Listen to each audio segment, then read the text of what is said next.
ওম শান্তি। আজিৰ তাৰিখ 1 মে 2024 বৰ্ষ। প্ৰাতঃ মুৰলী বাগদাদা মধুবন।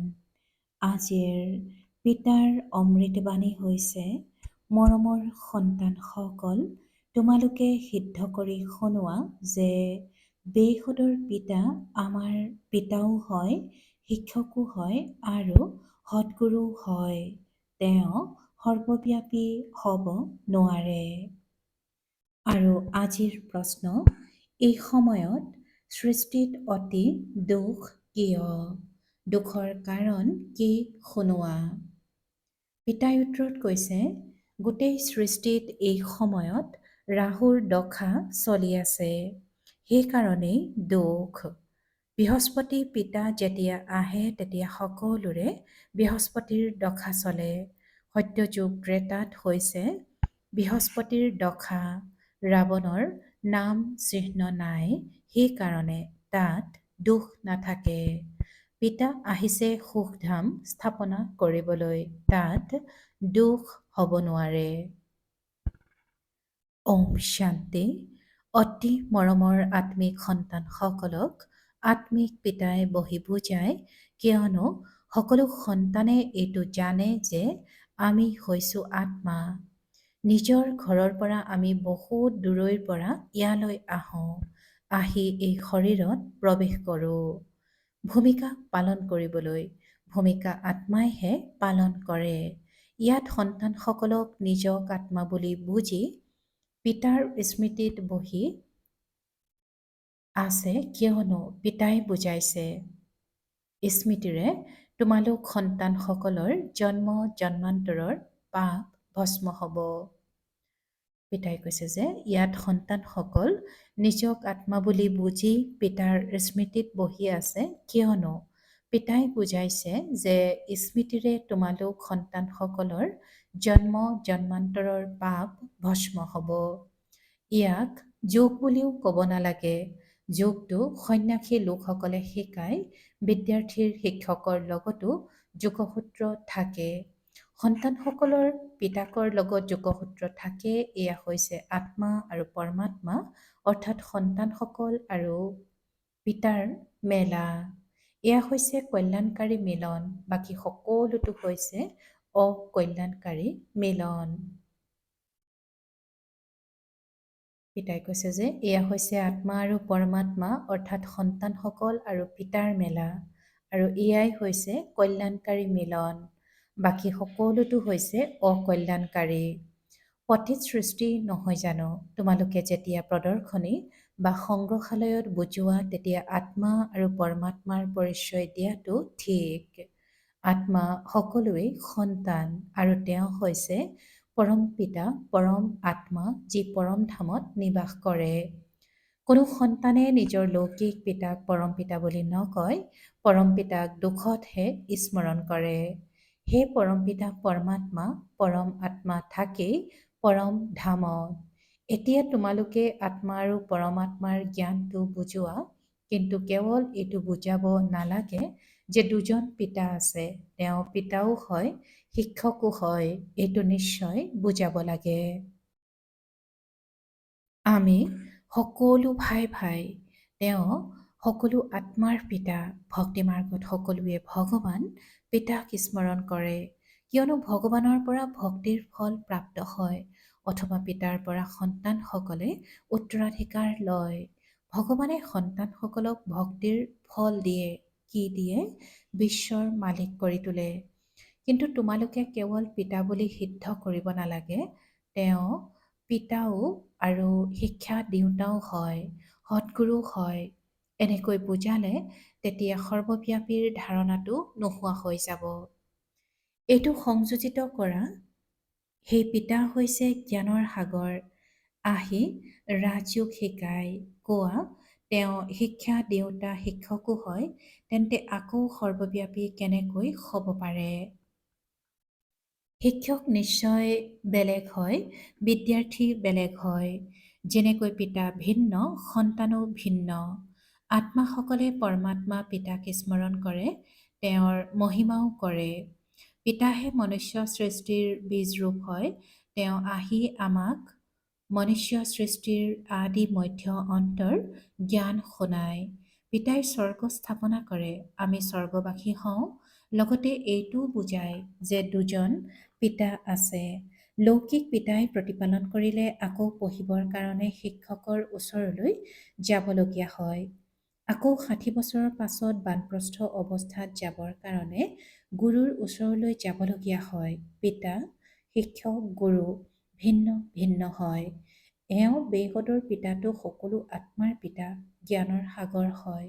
মনুষ্য সৃষ্টিৰ বীজ ৰূপ সত্য চৈতন্য আনন্দ স্বৰূপ হয়। সুখৰ সাগৰ, শান্তিৰ সাগৰ হয়।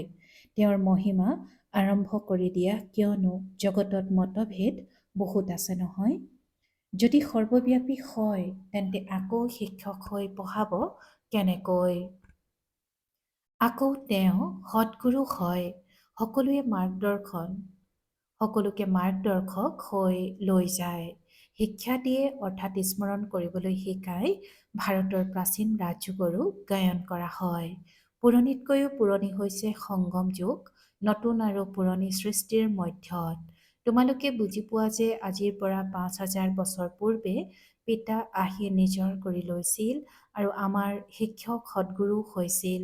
তেওঁ কেৱল আমাৰ পিতা নহয়, তেওঁতো জ্ঞানৰ সাগৰ অৰ্থাৎ শিক্ষকো হয়।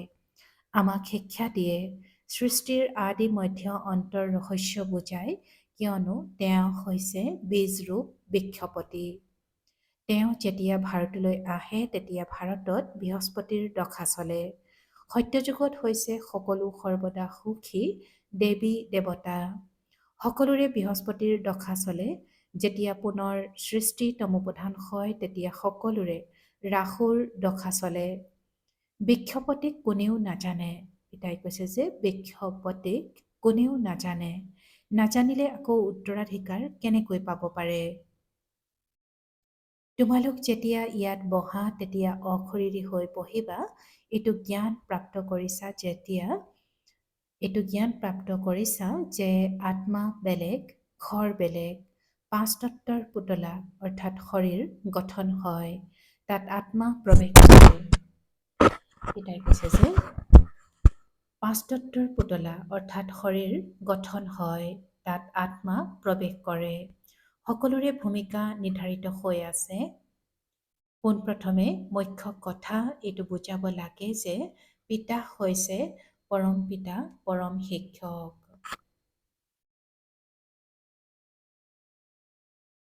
পিতা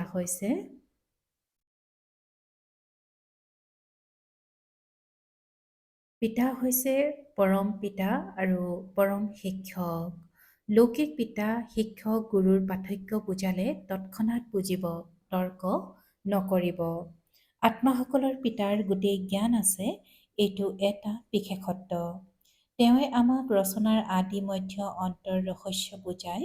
আগতে ঋষি মুনি আদিয়েতো কৈছিল, আমি ৰচয়িতা আৰু ৰচনাৰ আদি মধ্য অন্তক নাজানো, কিয়নো সেই সময়ত তেওঁলোক হতু আছিল।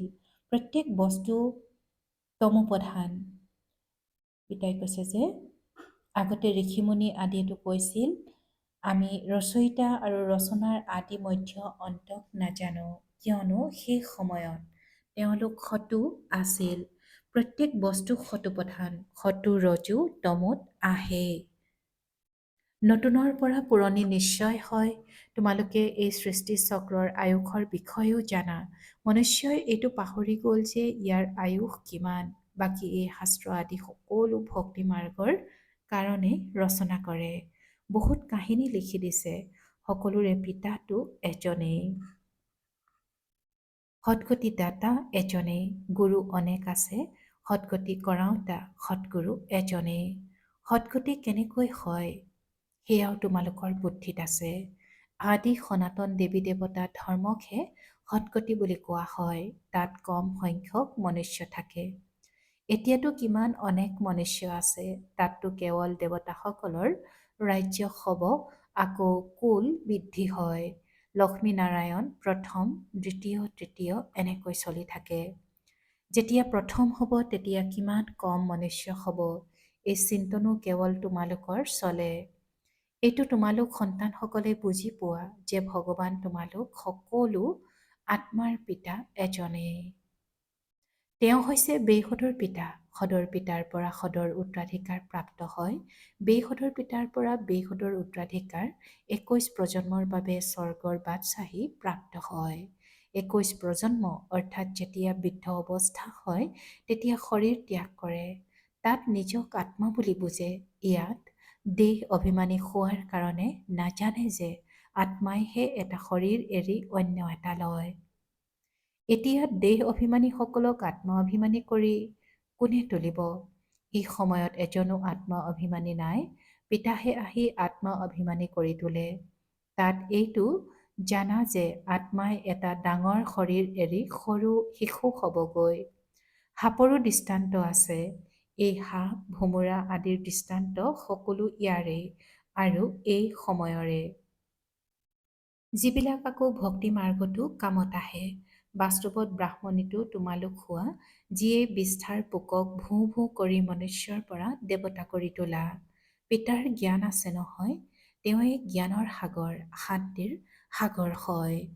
সকলোৱে শান্তি বিচাৰি থাকে, সেই শান্তিদাতা কাক মাতি থাকে। যিজন শান্তিদাতা অথবা সাগৰ হয়, তেওঁৰ মহিমাও গায়, কিন্তু অৰ্থ ৰহিত কৈ দিয়ে, একোৱে বুজি নাপায়। পিতাই কয় এই বেদশাস্ত্ৰ আদি সকলো হৈছে ভক্তি মাৰ্গৰ। 63 জন্ম ভক্তি কৰিবই লাগে। কিমান অনেক শাস্ত্ৰ আছে, কোনো শাস্ত্ৰ অধ্যয়নৰ দ্বাৰা মোক প্ৰাপ্ত কৰিব নোৱাৰে। পিতাই কৈছে যে কোনো শাস্ত্ৰ অধ্যয়নৰ দ্বাৰা মোক প্ৰাপ্ত কৰিব নোৱাৰে। মোক আহ্বানো কৰে, আহি পাৱন কৰি তোলক। এয়া হৈছে তমোপ্ৰধান আৱৰ্জনাৰ সৃষ্টি, যিকোনো কামৰ নহয়। কিমান দোষ আছে। দোষ ক'ৰ পৰা আহিল? পিতাইতো তোমালোকক বহুত সুখ দিছিল, আকৌ তোমালোক চিৰি কেনেকৈ নামিলা? গায়নো কৰা হয় জ্ঞান আৰু ভক্তি। জ্ঞান পিতাই শুনায়, ভক্তি ৰাৱণে শিকায়। পিতাকো দেখিবলৈ পোৱা নাযায় আৰু ৰাৱণকো দেখিবলৈ পোৱা নাযায়। দুয়োকে এই দুচকুৰে দেখা পোৱা নাযায়। আত্মাক বুজিব পৰা যায়। আমি আত্মা, তেন্তে আত্মাৰ পিতাও নিশ্চয় আছে। পিতা আকৌ শিক্ষকো হয়, অন্য কোনো এনেকুৱা নহয়। এতিয়া তোমালোকে 21 প্ৰজন্মৰ কাৰণে সৎগতি প্ৰাপ্ত কৰা, পাছত গুৰুৰ প্ৰয়োজনেই নাথাকে। পিতা সকলোৰে পিতাও হয়, তেনেকৈ পঢ়াওতা শিক্ষকো হয়। সকলোৰে সৎগতি কৰাওতা সৎগুৰু পৰম গুৰু হয়। তিনিওকে সৰ্বব্যাপী বুলি ক'ব নোৱাৰি। তেওঁতো সৃষ্টিৰ আদি মধ্য অন্তৰ ৰহস্য শুনায়। মনুষ্যই স্মৰণো কৰে, সেই পতিত পাৱন আহক, সকলোৰে সৎগতি দাতা আহক, সকলোৰে দুখ দূৰ কৰক, সুখ দিয়ক। হে ঈশ্বৰ পিতা, হে মুক্তিদাতা, লৈ যাবৰ কাৰণে আকৌ আমাৰ মাৰ্গদৰ্শকো হওক। এই ৰাৱণ ৰাজ্যৰ পৰা মুক্ত কৰক। ৰাৱণ ৰাজ্য কোনো লংকাত নাই, এই গোটেই ধৰণীতেই এই সময়ত ৰাৱণ ৰাজ্য আছে। ৰাম ৰাজ্য কেৱল সত্যযুগতহে হয়। ভক্তি মাৰ্গত মনুষ্য কিমান বিভ্ৰান্ত হৈ গৈছে। এতিয়া তোমালোকে শ্ৰেষ্ঠ হ'বৰ কাৰণে শ্ৰীমত পাই আছা। সত্যযুগত ভাৰত শ্ৰেষ্টাচাৰী আছিল, পূজ্য আছিল। এতিয়ালৈকে তেওঁলোকৰ পূজা কৰি আছে। ভাৰতত বৃহস্পতিৰ দশা আছিল, তেতিয়া সত্যযুগ আছিল। এতিয়া ৰাহুৰ দশাত চোৱা ভাৰতৰ কি অৱস্থা হৈ গ'ল। সকলো ভ্ৰষ্টাচাৰী হৈ গ'ল। পিতাই শ্ৰেষ্টাচাৰী কৰি তোলে, ৰাৱণে ভ্ৰষ্টাচাৰী কৰি তোলে। এনেকৈ কয়ও যে ৰাম ৰাজ্য লাগে, তেন্তে ৰাৱণ ৰাজ্যত নাই জানো?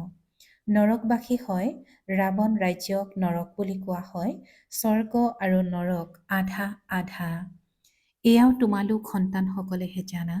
ৰাম ৰাজ্য কাক আৰু ৰাৱণ ৰাজ্য কাক কোৱা হয়। গতিকে প্ৰথমতে বুদ্ধিত এইটো নিশ্চয়তা থাকিব লাগে, তেওঁ আমাৰ পিতা, আমি সকলো আত্মা ভাই ভাই, পিতাৰ পৰা সকলো উত্তৰাধিকাৰ লোৱাৰ অধিকাৰ আছে, সেয়া পাইছিল। পিতাই ৰাজযোগ শিকাই সুখধামৰ মালিক কৰি তুলিছিল, বাকী সকলো শান্তিধামলৈ গুচি গ'ল। এয়াও সন্তানসকলে জানে যে বৃহস্পতি হৈছে শ্ৰোতন্য। সত্য শ্ৰোতন্য আনন্দস্বৰূপ, আত্মা সত্যও হয়, শ্ৰোতন্যও হয়, পিতাও সত্য, শ্ৰোতন্য, বৃক্ষপতি হয়। এয়া ওলোটা বৃক্ষ নহয় জানো? এয়াৰ বীজ ওপৰত আছে।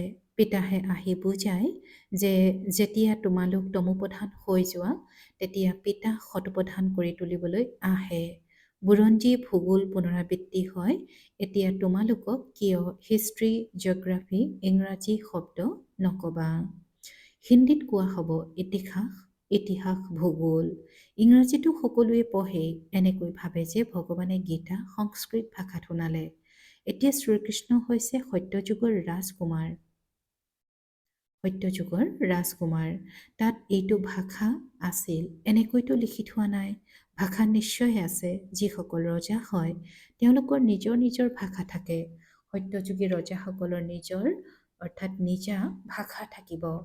সংস্কৃত তাত নাথাকে। সত্যযুগৰ ৰীতি প্ৰথা সুকীয়া। কলিযুগী মনুষ্যৰ ৰীতি প্ৰথা সুকীয়া। তোমালোক সকলো হৈছা মীৰা, যিয়ে কলিযুগী লোক লাজ কুলৰ মৰ্যাদা পচন্দ নকৰা। তোমালোকে কলিযুগী লোক লাজ এৰি দিয়া, তেতিয়া কিমান কাজিয়া হয়। তোমালোকক পিতাই শ্ৰীমত দিছে। কাম হৈছে মহাশত্ৰু। ইয়াৰ ওপৰত বিজয়ী হোৱা জগজ্জিত সওঁতাসকলৰ এই চিত্ৰও সন্মুখত আছে। তোমালোকেতো বেহুদৰ পিতাৰ পৰা ৰায় পোৱা যে বিশ্বত শান্তি প্ৰতিষ্ঠা কেনেকৈ হ'ব। শান্তিদাতা বুলি ক'লে পিতাহে স্মৃতিলৈ আহে। পিতাহে আহি কল্পই কল্পই বিশ্বত শান্তি স্থাপনা কৰে। কল্পৰ আয়ুস দীঘলীয়া কৰি দিয়াৰ বাবে মনুষ্য যেন কুম্ভকৰ্ণৰ নিদ্ৰাত শুই আছে। প্ৰথমতে মনুষ্যৰ মাজত এইটো দৃঢ় নিশ্চয় জন্মোৱা যে তেওঁ আমাৰ পিতাও হয়, শিক্ষকো হয়। শিক্ষকক সৰ্বব্যাপী বুলি কেনেকৈ ক'বা? তোমালোক সন্তানসকলে জানা পিতা কেনেকৈ আহি আমাক পঢ়ায়। তোমালোকে তেওঁৰ জীৱন বৃত্তান্ত জানা। পিতা আহেই নৰকক স্বৰ্গ কৰি তুলিবলৈ। শিক্ষকো হয়, আকৌ লগতে লৈও যায়। আত্মাসকলটো হৈছে অবিনাশী। আত্মাসকলে নিজৰ পুৰা ভূমিকা পালন কৰি ঘৰলৈ উভতি যায়। লৈ যাওঁতা মাৰ্গদৰ্শকো লাগে নহয়। দুখৰ পৰা মুক্ত কৰে, আকৌ মাৰ্গদৰ্শক হৈ সকলোকে লৈ যায়। ভাল বাৰু। অতি মৰমৰ কল্পৰ পাছত পুনৰাই মিলিত হোৱা সন্তানসকলৰ প্ৰতি মাতা পিতা বাপ-দাদাৰ স্নেহপূৰ্ণ স্মৰণ আৰু সুপ্ৰভাত। আত্মিক পিতাৰ আত্মিক সন্তানসকলক নমস্কাৰ আৰু আত্মিক সন্তানসকলৰ আত্মিক মাতা পিতা আৰু বাপ-দাদাৰ প্ৰতি স্নেহপূৰ্ণ স্মৰণ আৰু সুপ্ৰভাত আৰু নমস্কাৰ নমস্কাৰ নমস্কাৰ। আৰু আজিৰ ধাৰণাৰ বাবে মুখ্য সাৰ প্ৰথমতে কলিযুগৰ লোক লাজ কুলৰ মৰ্যাদা এৰি ঈশ্বৰীয় কুলৰ মৰ্যাদা ধাৰণ কৰিব লাগে। অশৰীৰী পিতাই যি জ্ঞান যি শুনায় সেয়া অশৰীৰী হৈ শুনাৰ অভ্যাস দৃঢ় কৰিব লাগে।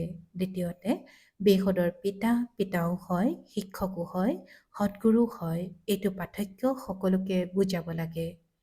এইটো সিদ্ধ কৰিব লাগে যে বেহুদৰ পিতা সৰ্বব্যাপী নহয়। আৰু আজিৰ বৰদান সদৰ শিশুসুলভ চঞ্চলতাৰ পৰা আঁতৰি আত্মিক সম্ভ্ৰমত থাকোঁতা প্ৰীতি বুদ্ধিৰ হোৱা। আৰু আজিৰ বৰদানৰ ব্যাখ্যা বহুত সন্তানে সদৰ স্বভাৱ সংস্কাৰৰ শিশুসুলভ চঞ্চলতা বহুত কৰে।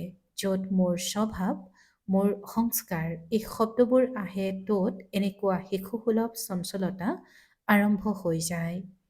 এই মোৰ শব্দটিয়েই পাকচক্ৰত লৈ আনে, কিন্তু যিটো পিতাৰ পৰা ভিন্ন সেয়া মোৰ নহয়েই। মোৰ স্বভাৱ পিতাৰ স্বভাৱৰ পৰা ভিন্ন হ'বই নোৱাৰে। সেইকাৰণে সদৰ শিশুসুলভ চঞ্চলতাৰ পৰা আঁতৰি আত্মিক সম্ভ্ৰমত থাকা। প্ৰীতি বুদ্ধিৰ হৈ প্ৰেমৰ প্ৰীতিকৰ চঞ্চলতা লাগিলে কৰা। আৰু আজিৰ শ্লোগান পিতাৰ প্ৰতি সেৱাৰ প্ৰতি আৰু পৰিয়ালৰ প্ৰতি যদি স্নেহ আছে তেন্তে পৰিশ্ৰমৰ পৰা মুক্ত হৈ যাবা। ওম শান্তি।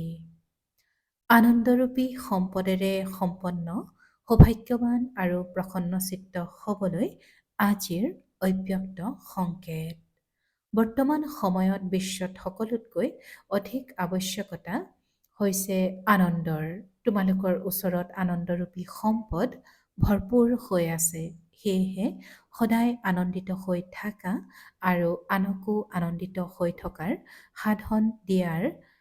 সাধন দিয়া, ইয়াৰ দ্বাৰা সকলো আত্মাই তোমালোকক আনন্দৰ দেৱতা জ্ঞান কৰিব। মই আনন্দৰ দেৱতা।